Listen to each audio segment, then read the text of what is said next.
Welcome to No Broken Legs. I am your host, Evan Belfiore. Joining me on the phone on a Friday lunchtime recording for the playoffs is Jimmy Champ. Jimmy, how are you today? I'm good. A lot of coaching openings, so it's going to be crazy to see where everybody lands. And of course, the big coach opening that we are going to talk about is the Cleveland Browns. Kevin Stefanski was fired earlier this week. And so far, we know that there's a pretty short list of coaches that they are looking at. We've seen several other coaches get fired. The big names out there, obviously, are John Harbaugh. And, well, I think he's the big name. And then you have Mike McDaniel out there as well. You have Mike McCarthy. Any of these people particularly pique your interest, Jimmy? I think it completely depends on exactly what you're looking for your organization. Well, maybe that's a better question. What do you think the Browns should look for in their next coach? So, if ownership really wants Shedeur Sanders to be the quarterback, and they like Tommy Rees as the offensive coordinator, and Tommy and Shedeur have an okay relationship, then the only thing to me that makes sense is just promote Jim Schwartz. Like, that's what makes sense to me. I'm not saying I think Schwartz would do a good job. Not saying I think he would do a bad job.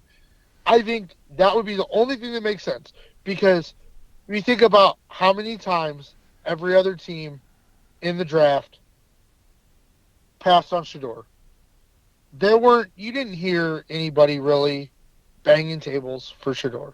No. If you want Shedeur as your quarterback, I don't know what coach you're going to hire that's going to be like, yeah, let me have Shedeur. I don't know But I guess my question with Jim, like, if you're just elevating Jim Schwartz, then it was just all Kevin Stefanski's fault. Isn't that just repeating the same mistake they made in 21 when they're like, no, we don't have any other problems. It's just Baker Mayfield. Yeah, I would say they chose to pin the problems on Kevin Stefanski. I'm not saying all the problems are Stefanski's fault. I think some of them are. I agree with that. I think there are mistakes and things that happen under Kevin Stefanski that wouldn't happen under a guy like Jim Schwartz, that I would have thought wouldn't happen under Harbaugh. But, I mean, Harbaugh had one of the most penalized teams in the league. So maybe that's different. But if as an organization, if you believe in Shedeur, and that's the guy you want to go with. Now, obviously, if you listen to the show, you know I do not believe that. But you believe that as an organization. No. Oh, you're saying like you, not me. You as in the Browns. Not you, them, they. If they believe that, then I think that's what they should do. Because, like... I don't think they believe that, though. It didn't sound like Barry was interested in that as a prospect of going into next season with Shedeur as the number one bona fide quarterback. And I can't imagine Haslam seeing anything that makes him think that either. Like, I think as a play designer, our man from Miami is the best available coach. Wow. Yeah, from a scheme standpoint, but he comes with... He feels like Stefanski. He feels like he'll have a lot of the same problems Stefanski did, especially when it comes to the phrase you like to use. Can he be a leader of men? And I don't see that from Mike McDaniel. He seems like a guy that's trapped in that position of being overqualified for an offensive coordinator. But he's not good enough to be a head. He doesn't have the other skills needed to be a head coach. So I think he's a guy who's going to get multiple opportunities because, I mean, look, people are talking about Cliff Kingsbury getting another opportunity to coach, even though everything was a disaster there. And I think McDaniel's a better version of Kingsbury, but I don't think either one of them have the organizational knowledge to build out a whole coaching staff and lead the charge as the head coach. I think they're better situated to be with either a defensive coordinator that could do that, under a John Harbaugh, a lot like what we see with Steve Spagnuolo and Andy Reid in Kansas City. I think, just for me, the most frustrating thing about this is, how was it so easy for us to see it? Now, I do absolutely, you did convince me a little bit on, A, how do you separate Stefanski from Barry, and B, this is a bad cycle to fire Stefanski in because there might not be a better coach to hire. So for those reasons, I really thought Stefanski might hang on. But it's so hard for me to understand how you didn't see this as a possible outcome when you looked at that roster.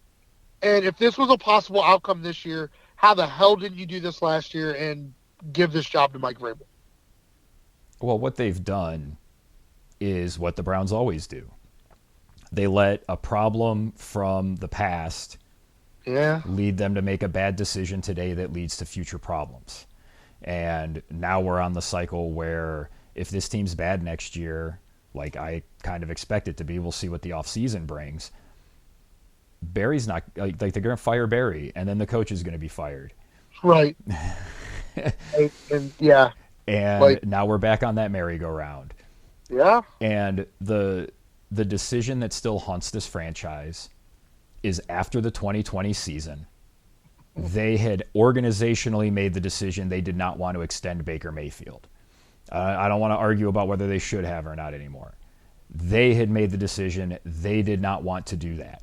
Yes. And instead of trading him when his value was as high as it would ever be, they held on to him and tried to ride it out.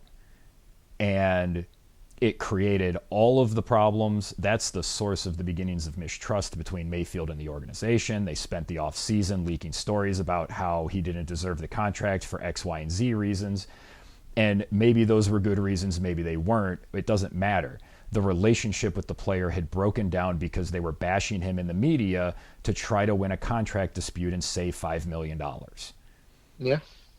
And that decision continues to haunt them because you blame Baker for 21. Well, okay, we bring in Watson and that's a disaster. And then in 23, you have this really good defense and a weaker schedule. You catch some breaks, you make the playoffs, and then you make another mistake. You extend Barry and Stefanski. And they really should have done what I said, which was just let them play out the last year of their contract. And when they would have been bad, you could have been rid of them and you could have started over this past season would have been the season that you started over, not doing it now, and you would have saved yourself a year. Yep.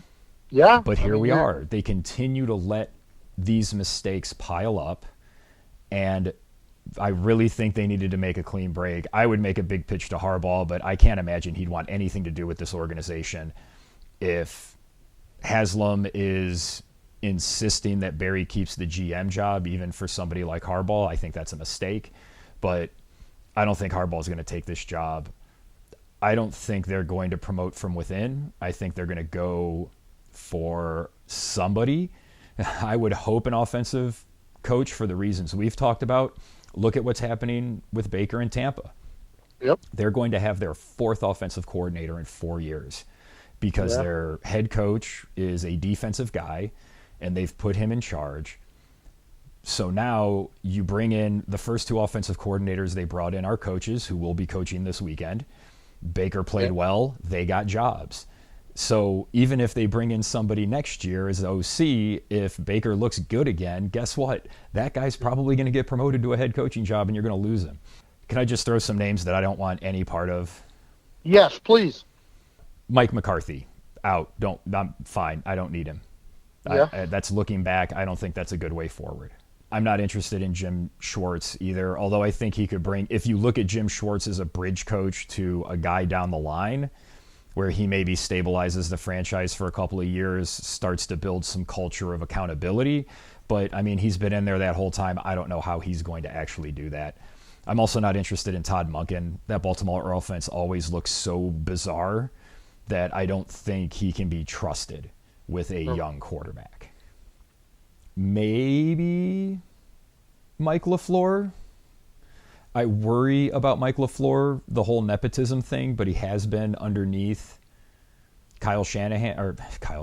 He's been underneath Sean McVay, and we've seen McVay's coaches go other places and have, some success. What do you think about him? Dan Pitcher. I understand that offensive coordinators for good offenses tend to get interviews.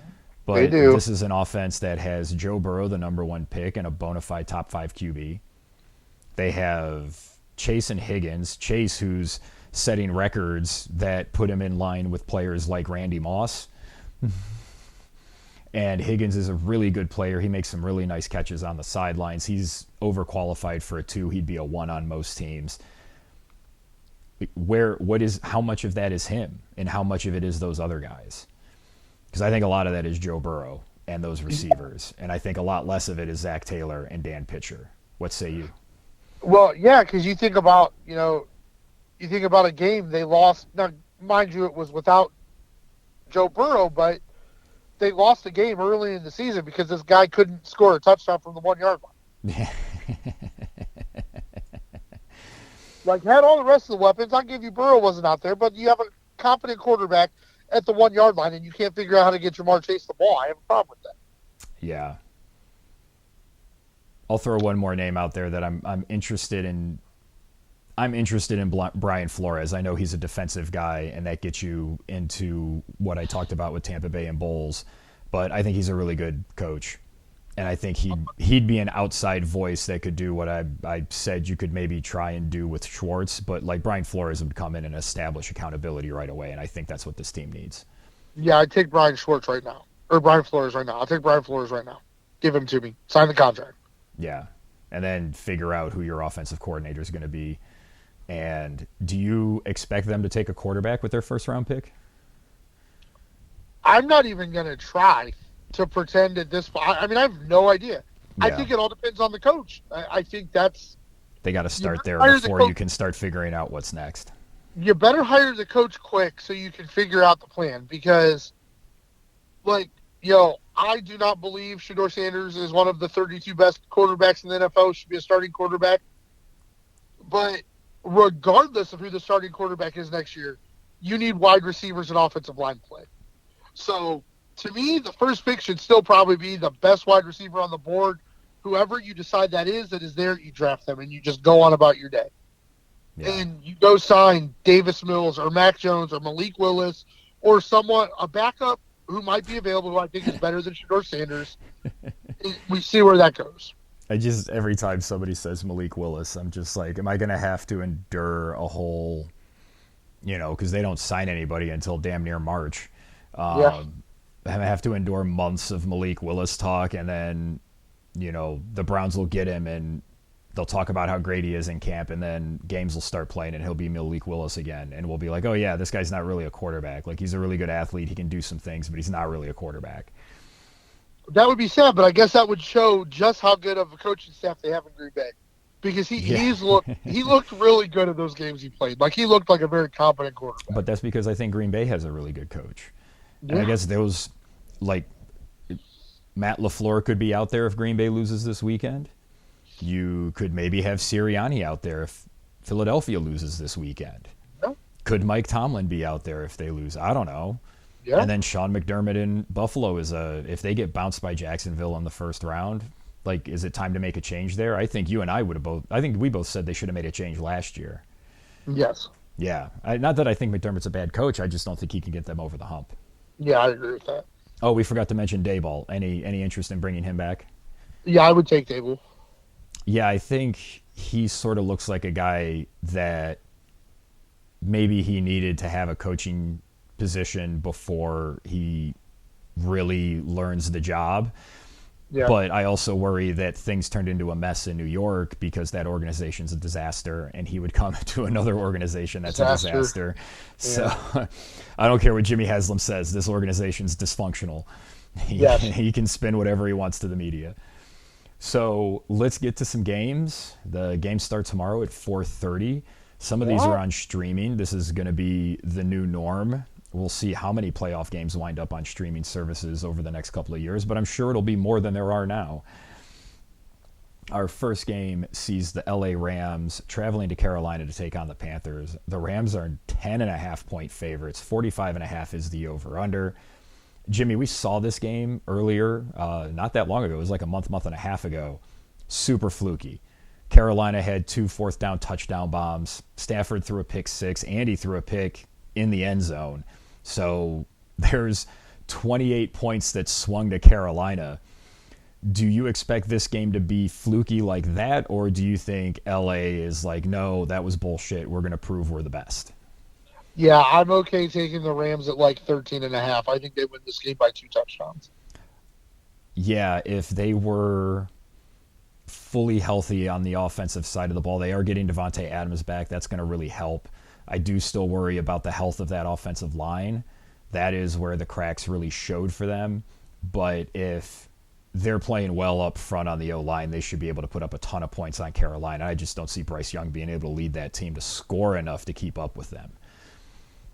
No, I agree. I mean, Carolina really struggled last week against Tampa's defense in a must-win game. I can't imagine that's going to be cranked up to like times 10 against LA. Yeah, I think Carolina's really going to take a whooping in this game. Yeah. This is probably a game that Carolina's probably better off getting their blows they're probably better off getting their doors blown off, because if Bryce Young actually plays pretty well and gets him a win here, there's going to be a lot of talk about picking up his 5th-year extension and looking to extend him. I think that would be a huge mistake. Man. No, I think they're already there. I think that'd be a big mistake. I think they're there. All right. Well, good luck with that. Our next game sees the Green Bay Packers traveling to Chicago to take on the Bears. The Packers are 1-point road favorites, 2 road favorites on the Saturday games. Over-under is 44.5. Jimmy, what do I make of this? I don't trust either of these teams. Man, this could be a really, really good football game. We tend to see younger quarterbacks have to lose a couple of these before they win one. Jordan Love has played one great playoff game and then a couple mid-playoff games. I still think Green Bay is just a little bit better. I'm going to take the Packers here. Chicago's defense is not very good. They live off turnovers. That's how they make their hay. Yeah. But Green Bay as a whole is pretty beat up. Yeah. And Jordan Love is somebody who will turn the ball over. Uh-oh. I like the home dog. Wow. I think that team seems to be getting better as the year goes on. That was something we heard before the season, was that the deeper they get into the season, the more of Ben Johnson's stuff he'll get in. He seems to really have something with his players. They really seem to want to play for him. They seem to they have like a grit and a toughness to that team that I really like, that I really think helps you in the playoffs. And maybe I just have too many visions of Jordan Love throwing an abysmal pass to Grant Delpit against the Browns that I just can't get out of my head. It's understandable. But yeah, I like the Bears here. I think they're going to get a win, and that's probably about as far as they go, but that would be a huge success for them. It would be huge. If Green Bay loses, do you think Matt LaFleur gets fired? No. I don't think they fire LaFleur. I don't. I would think that's a mistake, because I think he's a good coach. I think he's a really good coach. They had a couple really bad injuries at really key spots. I don't think you blame that on the coach. Yeah. I think they know they have a really good coach. I don't think they'll get rid of him. Our next game sees our 3rd road favorite to kick off the playoffs, where the Buffalo Bills are 1-point favorites in Jacksonville. 51.5 is the over-under.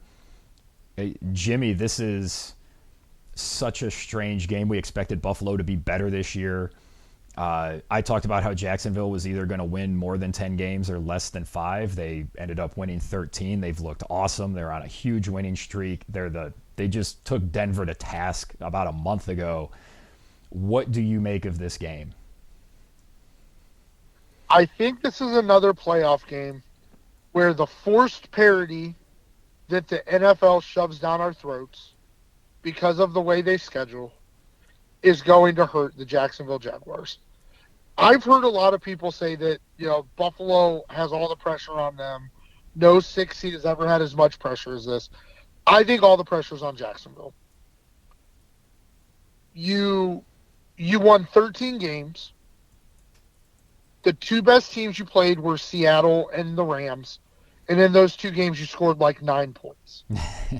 But Buffalo's defense isn't very good. You lost a game to Houston where you had them dead to rights. Mm-hmm. Came back and beat you. You beat Denver, but I still don't think Denver's very good either, because more of the forced parity with Denver's schedule. I think Buffalo wins this game. I think Buffalo is better than Jacksonville because I think their quarterback is just that much better than everybody else on the field. Wow. I don't know what to do with it. I feel odd picking either way, and I don't feel like I can be objective about the Jaguars because I hit that plus 600 to win the division 3 years ago, and I don't think I've gotten a bet right with them since. Yeah, I think Jacksonville actually has the better coach in this game, but bad Trevor the last couple weeks has been peeking around. The wide receivers are still dropping balls.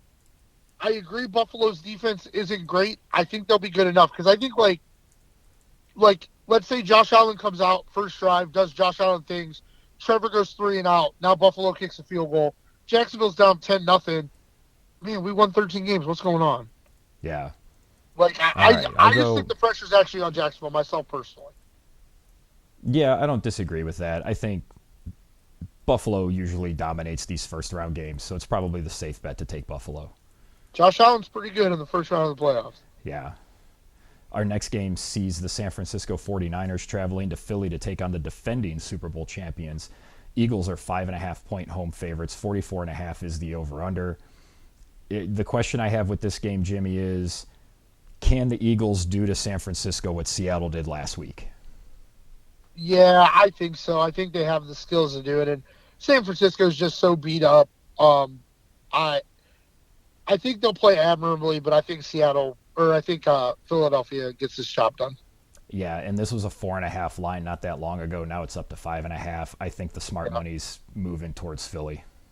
Now, I agree with you. I think if Philadelphia loses this game, there's going to be some serious fallout with that organization. Yeah, they need to do something if they get dropped early. I think A.J. Brown is probably working his way out of there to go somewhere else anyway. I think he's maybe had enough of the whatever is going on behind the scenes there. Yep. Our next game sees the New England Patriots hosting the Los Angeles Chargers. 3.5-point favorites are the Pats. 46 is the over-under. I just feel like this is like New England's just a better team. The Chargers are going to charger, and I have to see Herbert be good in the playoffs before I can bet on him. Yep, ditto. I got nothing to say. You're right on all points. Well, good. We can skip to our last game, which is Houston at Houston at Pittsburgh. Houston 3-point road favorites. 38.5 is the over/under.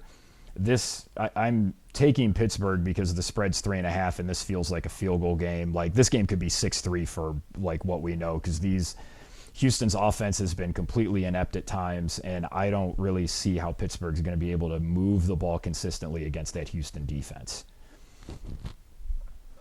R.I.P. Underdog Tomlin. R.I.P. Monday Night Mike. The Houston Texans are going to go ahead and finally put the nail in Tomlin's coffin. I wouldn't be surprised if he loses his job after the embarrassing loss he's going to take in this game. I think the Texans are going to win this game like 17-0. I think it's going to be total domination. The best unit on this field is by far the Texans' defense. Their offense, the offense for Houston is finding ways to do just enough. I think at this point they've got a better kicker. I think they've got better special teams.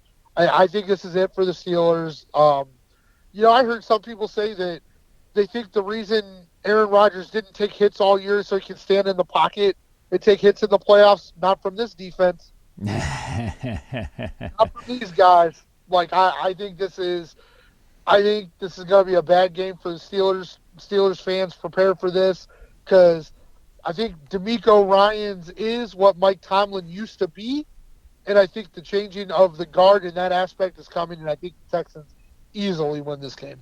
Well, I do like the Texans to win. You think it's going to be close, though? Yeah, I think it's going to be a really close game, and I just maybe hedging a little bit because it's a weird year, and these are the sorts of years where weird shit seems to happen to help Pittsburgh, and it's like the AFC Championship game, and we're going, how the fuck did Pittsburgh wind up in this game? They're not that good. Yeah, that's true, though. So maybe I'm overbiased because of that. Well, that's it, man. That's 6 games. Yeah. Hopefully we have a good first round like we did last year. Yeah, we expect most of these games to be close. We both think the Rams are going to probably roll. And I think Philly is the other team that has a really good chance to roll. New England could probably roll the Chargers as well. Yeah, I don't feel as strongly about that, though, because both those teams are going to look to run the ball, so that could be a really quick first half. That's true, too. But we'll also keep tabs on the coaching searches that are going on. We'll definitely, when the Browns do get a coach, if it happens, during the next couple of weeks, we'll be doing our playoff picks, and we'll talk about it then. If not, we'll do it at some point after. Jimmy, thanks for taking the time this afternoon to talk some football. No place I'd rather be, brother. And thank you for listening. For Jimmy Champ, I'm Evan Belfiore. Thank you for listening to No Broken Legs.